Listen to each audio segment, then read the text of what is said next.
शुभम शर्मा लिखते हैं कि लोगों का मूर्तियों पर जल चढ़ाना, आरती, चालीसा, रामायण पाठ करना वगैरह वगैरह a part of mostly human being is a religious tendency from there deep inside.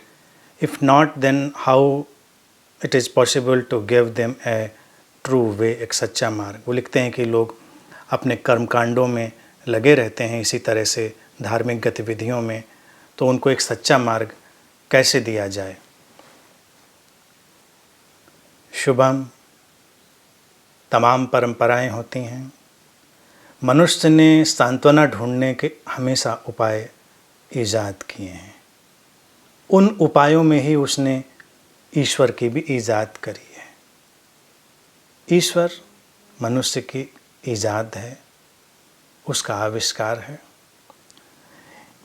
और फिर ये परंपराएं भी उसी ने बनाई, आविष्कार करी हैं. थोड़ा मन लग जाता है, बहल जाता है व्यक्ति का, बस इतना सा है.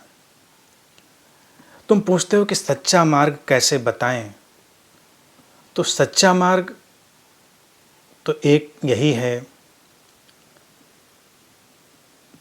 जीवन को पूरे स्वीकार में जीना, अकर्ता भाव में चले जाना और अपने भीतर की शांति और मौन में ठहर जाना, जो कि सबके लिए सहज है, सुगम है, सबको उपलब्ध भी है. कोई मुश्किल नहीं, उसमें कोई अड़चन भी नहीं है, इतना सरल है. जटिलताएं बाहर हैं. कैसे दिखाएं कि कभी चिंता ना करें, जो तुम्हारी समझ में आए तुम उसको जियो. ये अस्तित्व की अपनी एक लीला है कि लोग अपने अपने ढंग से चलेंगे, अपने अपने ढंग से अपने मुकाम पर जाएंगे. उसमें हम बस लोगों की सहायता कर सकते हैं, हम उनके सामने अपनी बातें रख सकते हैं. और समझ कब किसके अंदर उतरती है, ये उसका सौभाग्य है, ये ग्रेस है. समझ का उतरना हमेशा एक ग्रेस है, एक प्रसाद है, ब्लेसिंग है. तो वो लोग सौभाग्यशाली हैं जिनके भीतर वो समझ उतर आती है. और जो अभी नहीं समझ पाते हैं वो इधर उधर टकरा कर चलेंगे, फिर अंत में वहीं पर पहुंचेंगे. कोई बुराई नहीं है. देखिए, हम स्कूल में भी पढ़ाई करते हैं तो प्ले स्कूल से लेके किंडरगार्टन से लेके हम धीरे धीरे आगे बढ़ते हैं. बहुत सारी चीज़ें हम सिंबॉलिकली सीखते हैं, प्रतीकात्मक ढंग से सीखते हैं. फिर धीरे धीरे हमको बात समझ में आ जाती है तो हम बहुत सारी चीज़ें छोड़ देते हैं.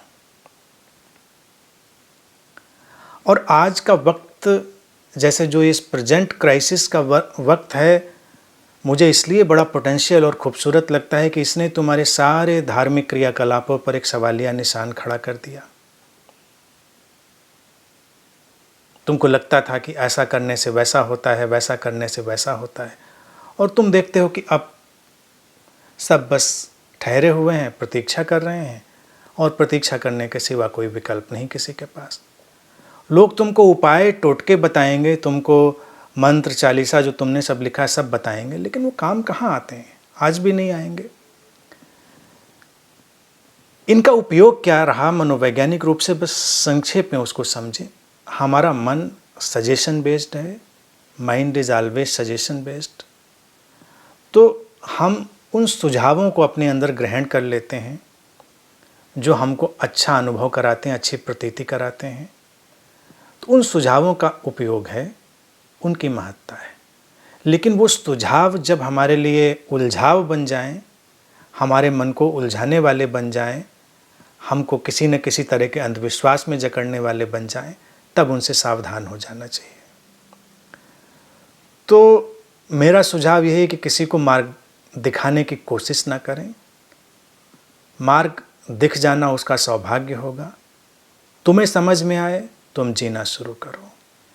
एक एक व्यक्ति अपने भीतर प्रकाशित होगा तो धीरे धीरे पूरा जगत प्रकाशित हो जाएगा. यही एक ढंग है.